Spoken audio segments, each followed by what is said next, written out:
Hi everyone, my name is Bhuna. Welcome back to my channel.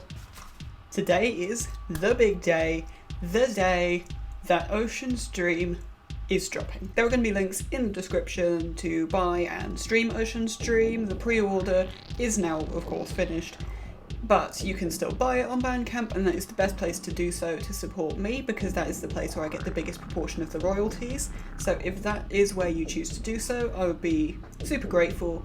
But we'll get onto that a bit more later, because I'm going to be talking about some more behind the scenes stuff. There is a huge reference to a game in the cover artwork of Ocean's Dream that I completely forgot to mention. So I'll be going over that, as well as an old concept for the cover art that I very nearly used. Some of my personal favourite parts of the music of Ocean's Dream that I'll be showing you in Sonic Pi. So that's beats, synths, sample loops, all sorts of different stuff. Some other of the artwork stuff, not too much of it, so gaming references, doing a little tutorial for Bullet in the Brain, because there were some people out there who were curious about how I make that artwork, so I'll be doing that. And also some future content, may or may not be coming soon. I mean, I'm not willing to put time estimates on things anymore, because when I was first talking about this album in the Making Music Great Again series, I was rewatching that to make sure I didn't rehash the same content. I was rewatching that yesterday, and I don't know how many times in that series I said, I've got this album thing, it's not going to happen this year, it might not even happen next year, it's probably 2022. Anyway, so I am going to start with the Sonic Pi stuff, because I think that's the stuff that you're probably most interested in. So as you can see, I've got two intros that I want to take you through. The first one is the Destroyer intro, and I know I've talked about this before in Making Music Great Again, and it was actually at the end of the very first teaser video that I had for Ocean's Dream, and it's very simple, but I really like it. It's really nice filtering, solid work, really happy with that.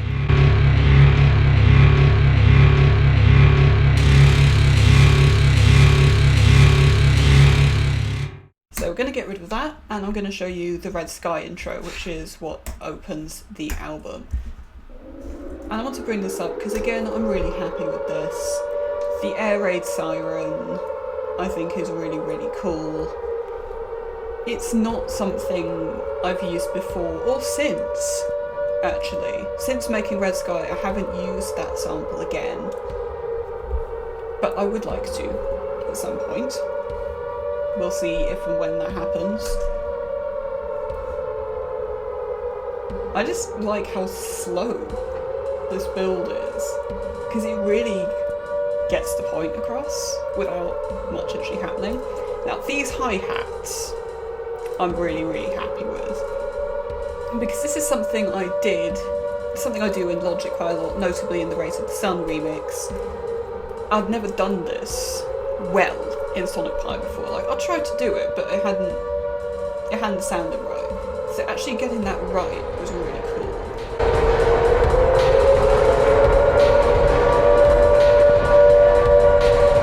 And of course this Garzel beat comes in. Garzel is one of my favourite kicks to use, and the hats actually change here. This is the point where the hat loop is regular. It's so subtle because it's got a complicated kind of glitchy loop as is, but that's the point where it happens, is when the Garzel beat comes in. Next up, I want to show off some beats. The first beat I want to show you is the part 4 of Bullet in the Brain, because I really like this beat.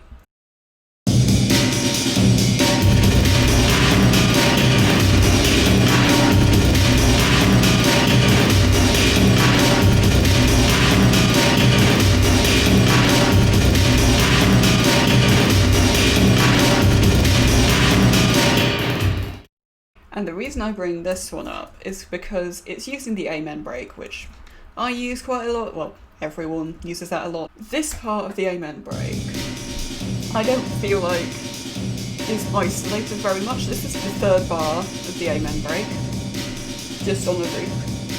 People don't generally do that, from what I've heard. And I think it's a really cool beat. So I thought, why not base something on that? did. I've already talked about Red Sky's beat in part 1, the glitchy hi-hats, and I want to bring up the part 2 beat as well, because it shares a lot of the similar elements, but the Gazel beat is quite different.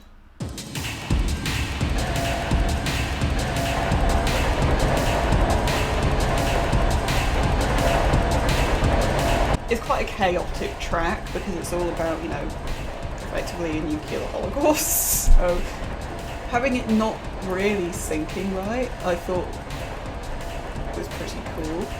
And to get that to actually sound good as well is nice. Jekyll and Hyde is probably the craziest track on the album, and one of the ones that I thought I really don't know if I can put this on.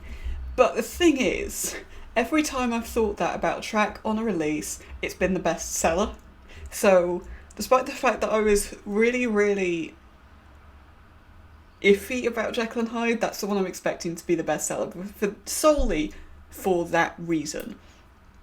So here's the beat from part 2 of Jekyll and Hyde for you.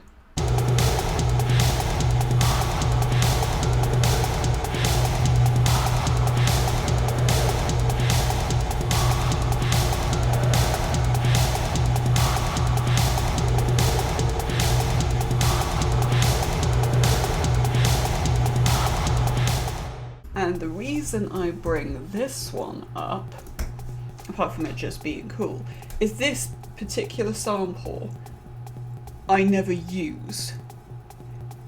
It's quite a common sample for people to use in Sonic Pi from what I've seen on Twitter, but I generally don't, because I don't feel it's very interesting. However, when I do find myself using it, it's pretty cool. And then I want to bring in part 3 of Jekyll and Hyde in the beat, and I want to bring this up again because it's the third bar of the Amen break being the bass of the beat.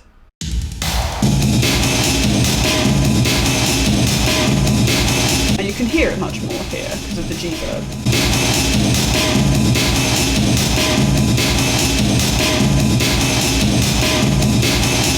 Because the Amen break, you still got half a bar where it's quite straight and then half a bar where it kind of goes into a fill, and because Loop Industrial is just a straight beat at, you know, that's happening twice in the same time that the Amen break is going once, it sounds kind of like a desync back into a sync.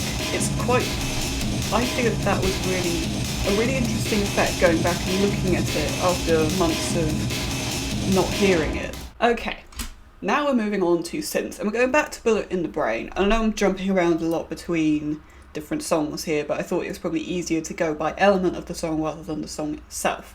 So we're going to go to the bass synth of part 4 of Bullet in the Brain.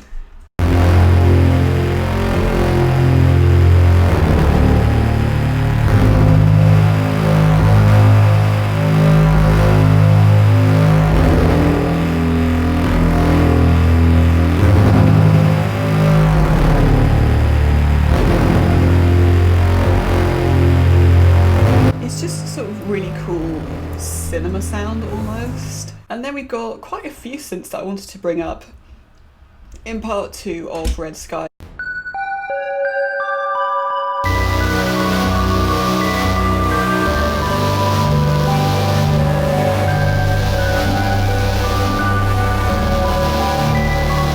These sort of cinematic Zawa synths I've just completely fallen in love with after basically the Melodies of Life, actually. It was the first time I did that.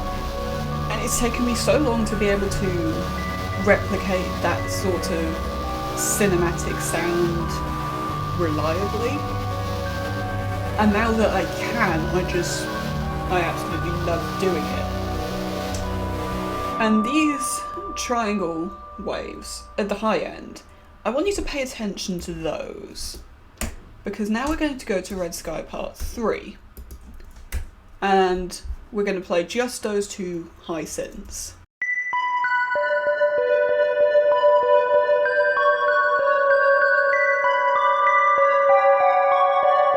Now the timing has actually completely changed, and you can see that from the code. Hang on, I'll bring up the old code again, and you can see this is the part 2 code here, you've got your sleep time over 4 and then over 8.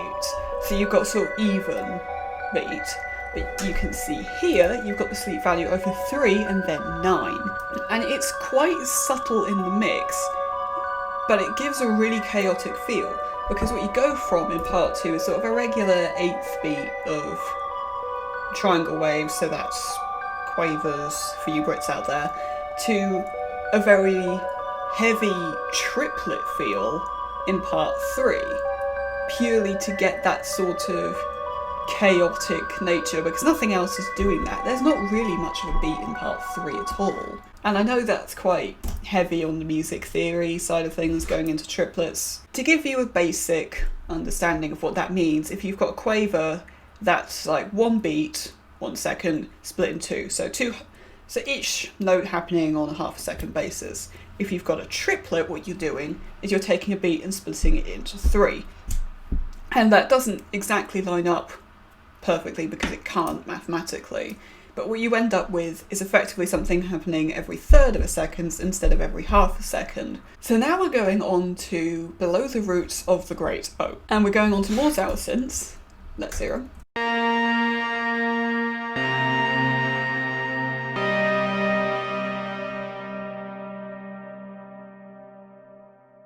Quite an unusual synth for me, in terms of there being so much treble focus, but also not, because it's a Zauer synth and it's fairly basic. Now, Jekyll and Hyde again. In making music great again, I talked about trying to avoid the dark ambient synth because it's really quiet, and you can see that here, it's on amp 3 because of that. But the reason I used dark ambience in Jekyll and Hyde is because dark ambience as a synth has a built-in reverb that you can't really replicate with the reverb effects unit. Well, at least I can't, I'm sure it's possible. But the built-in reverb is a slightly different kind of reverb, so you get quite a different feel.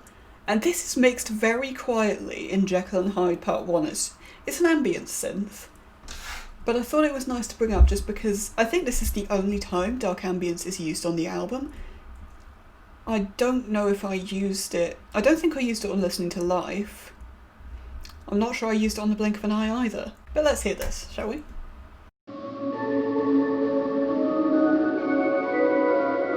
It should also be noted about Jekyll and Hyde, you can see that this synth is playing in C# Bartok as a scale.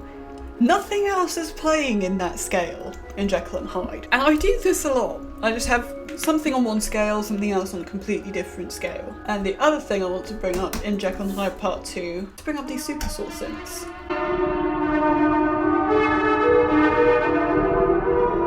Not because of the filtering or any of the effects, but you hear them as is.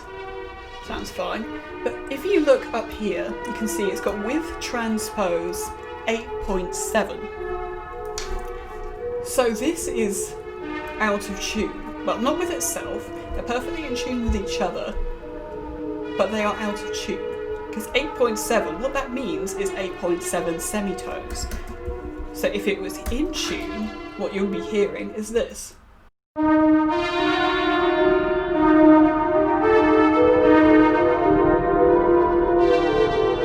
But it's not, it's actually completely out of tune. And this is something that happens in Jekyll and Hyde also with the Zauer synth I've already talked about, because the phase is so short, it sounds like you've got a massive detune. Plus you've got this out of tune treble going with this completely relentless beat, and even the drones are out of tune with themselves and each other. So now we're going on to some drone parts of songs, so that's sort of background ambience. And this is something I really don't talk about very much, and that's because I have some fairly standard drone sounds that I use. I have a sort of glass wine sound that you'll hear a lot, and just sort of electrical noise drone that you'll hear a lot. But I want to talk about a few others. So It's Cold at the Bottom of the Ocean in part 2 has some pretty interesting drones that get a little bit of a showcase in the transition to part 3. But let's hear them isolated for a moment, shall we?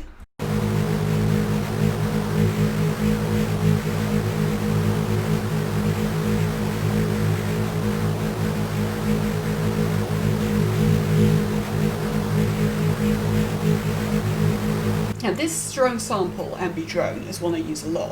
What I usually do is bit crush it to hell to get that electric noise sound. Sometimes I leave it raw, but not really because it's quite quiet. You can see, but on this one, I've just put a ring mod on it, and it almost sounds like a vocal synth. I thought that was quite cool, but I wasn't sure whether to do that or to do a bit crusher thing like I usually do. Because the bit crusher I had, because I was playing with that a little bit more than I usually do, because when I do bit crusher's sample, usually I use sample rate instead of bit depth, so I decided to play with bit depth and it sounded pretty cool. And I wasn't sure which one to use, because I really liked this sound, but it felt like a bit too much with all the other mechanical tones and whatnot going on. So I decided, well, why not both? Because then you get best of both worlds. You get sort of soundscape, but also sort of grittiness that pulls the track together a bit. So yeah.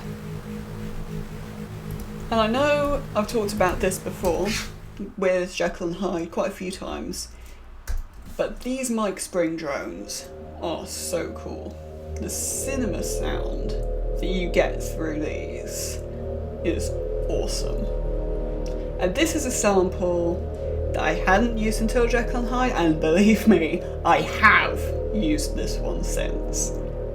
And it doesn't seem to matter what you do with the sample, it sounds cool. And that's a shame for you because it is my sample. I recorded this from my mic stand that I'm not using, I'm just using the default mic stand at the moment, but never mind.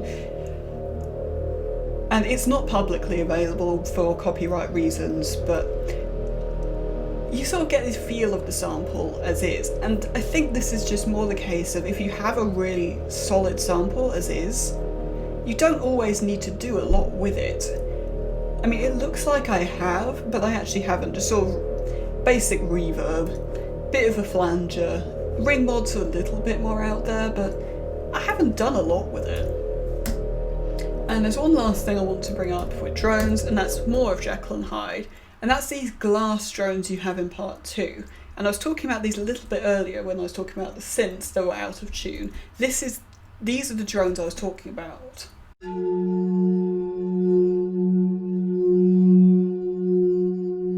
See, these are drones that I use all the time. You'll hear these all over my music, but you can hear this is out of tune. And it's only by a little bit. So we've gone through all the drones, all the intros, all the beats, all the synths. So we're nearly done here. There are a couple of instruments I want to bring up, because sometimes faking instruments with synths isn't very easy to do, and I know I've talked about this a little bit before. It's about making violins, and I want to bring up Prisoner of the Land here, because I didn't just make a violin, I made a sort of electric violin. Not for any particular reason, even. How I did this is actually super easy. Just make a violin sound as I usually would. You can see tag 0.1, release 1.3. That's just my standard blade thing to make violin. Add a flanger. And then I've got Prisoner of the Land again, sort of near the ending. And I talked about this a bit on my blog. You've got all these backwards strings. And this was really cool to do, and very easy to do as well, because all you have to do is reverse the release and attack phase. So instead of having attack 0.1, release 1.3, I've got release 0.1, attack 1.3. And you can't do this in any other software. I wanted to bring this to YouTube because then you get an idea of exactly how things sound, as well as just seeing the code. Next thing I want to bring up is super short, it's Bullet in the Brain. Just that little transition on the cello between parts 2 and 3. I just really like that. Dead Man. And I want to bring up Dead Man because it has this orchestra in it. Now, the piano might sound a little bit different than it does in the recorded version of the song here, because since then, the piano synth has changed a little bit.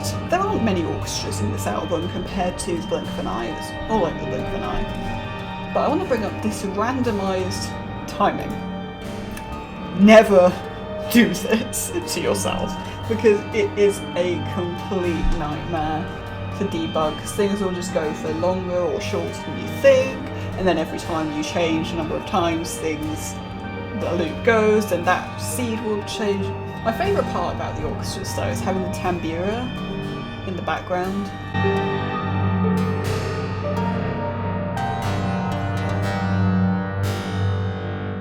And then I want to talk a bit more about violins in the context of the wave caller. Because you can hear this, you can sort of hear, this is to an extent my usual strings. Although you can see the release is a bit longer, that's just because the sleep is a bit longer. But also you've got 2 reverbs on this. And the reason for that is the first reverb is to sort of get the violin patch, and the second reverb is to fit with the rest of the piece because the rest of it is so wet. Lastly, for instruments, I want to talk about part 3 of the wave caller. This is super cool.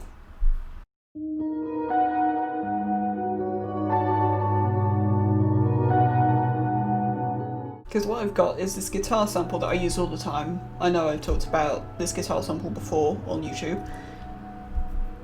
And as you can see, I've got the whammy effect transposing it a different amount in 3 different loops, or functions actually. I've defined this as a function.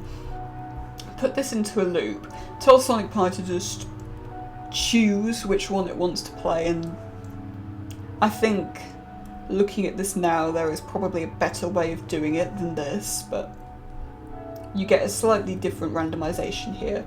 And I've got a flanger and a reverb, and it's got this Ixie techno on top of all of that. So that was something I did really early on in Sonic Pi. The last 2 things I want to talk about are firstly Forest of Dreams, which is probably the most terrifying song on the album. I'm just going to put that out there. But I want to talk about references to other pieces in Forest of Dreams.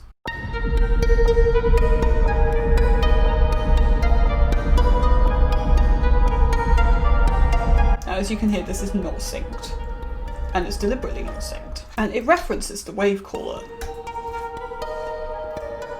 because you've got the same sort of ring mod feel with the wave caller guitar, except this is a harp. A nice little touch that I really like in Forest of Dreams. And then we've got this. And this is a reference to Dead Man. And Dead Man has some of the best sound design I've ever done in Sonic Pi. I covered this on my blog, but I thought it'd be nice to hear it as well.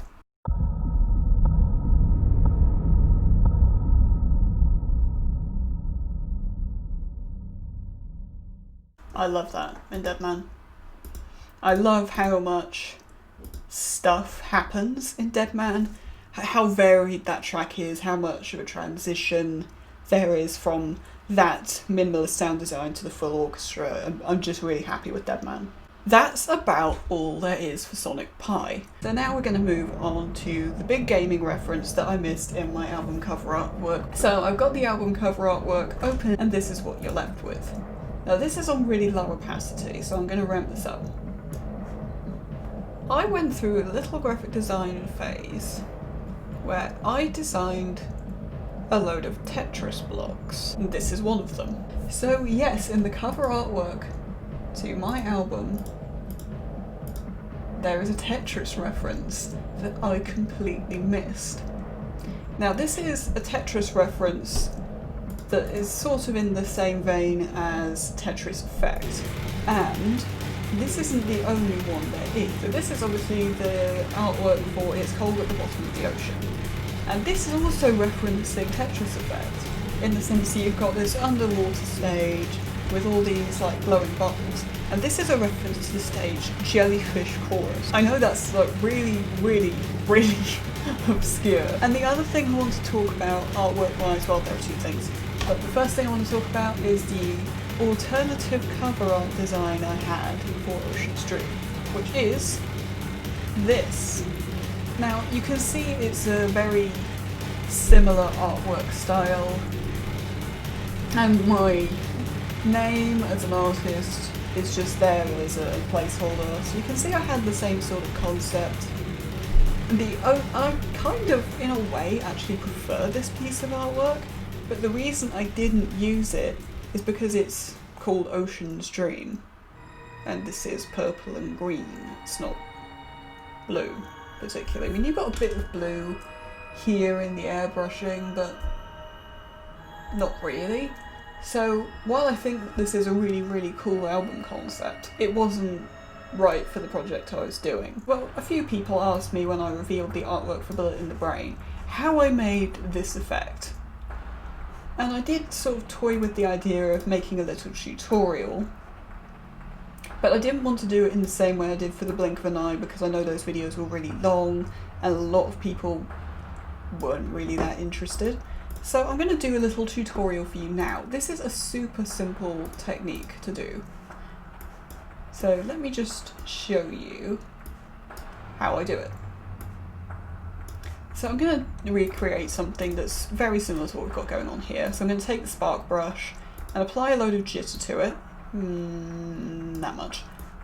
So now we've got some sparks on the canvas. Oh, actually I want to do that on a separate layer, don't I? Hang on. And then what we do is we copy that layer twice and we use a filter. And I can't remember where this filter is. We go shift. And we're just going to shift it slightly, like that. And then we're going to take this next layer, bring up the filter again, except we're going to do it a bit more, actually quite a lot more. Let's say that much. And then we're going to bring up this layer, and we're going to do it a lot more. So you can see that's how it's done. That's all there is to it. Super easy, super simple. I think when I had this on the artwork, I then merged this down and lowered the opacity a bit, so you can see that now it looks pretty much the same.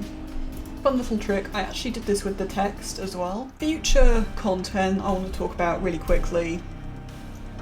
I don't think there's going to be anything for a while. I know, I said that in February and in April, but who knows.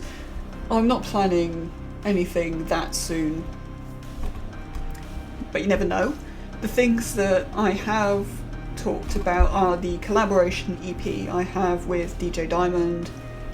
No idea when that's happening still, but we'll get around to that some point, maybe around this time next year. Other things, the Incident full album remix, I plan to have that done in the summer, but I'm thinking now instead I'm going to do that for the first anniversary of Incident, because it's been quite a while since that came out. If you haven't heard it, where have you been? Links in the description. There's a YouTube video that I never did that I'd like to do, which is talking about my live coding technique. I always meant to talk about that, but I never did. So that's something that I'm thinking about doing, don't know when. There isn't much more, although of course going back to Ocean's Dream, because that is now out and I'm really glad it is. I'm super glad. You can listen to that wherever you want. Links will be in the description for Apple Music, Spotify and Bandcamp, that you can buy and stream wherever you want. I mean, you can stream it on Deezer, buy it on Google Play, buy it on Amazon, wherever you want. I'm not going to put links to everywhere because otherwise my description will probably go over the character limit, frankly. And also I want to give a shout out to my website. Links to that will also be in the description, particularly the liner notes page, because this is something maybe people don't know that I do, but all the liner notes for my albums and EPs, so I've got Listening to Life, The Blink of an Eye and Ocean's Dream is on there. There's also, for every single release, there is a digital booklet. So like when you have physical releases of albums, you get those little booklet things, you can have a look through, and like that's where the lyrics for your songs are. So I do that, but obviously there aren't any lyrics. And what I've done with the Ocean's Dream digital booklet is that I've made that effectively into a really big thank you note to all of you. And I know that sounds really, really sort of pretentious, almost, but I really mean it, because without you people on social media, this album would never have been made. I would have never gotten around to it. I'd have maybe done the odd remix, maybe, but for now, Ocean's Dream is what I've done, so a listen would be really, really appreciated anywhere you choose, anywhere you want, wherever your favourite retailer is. That's all I've got for now, so see you soon.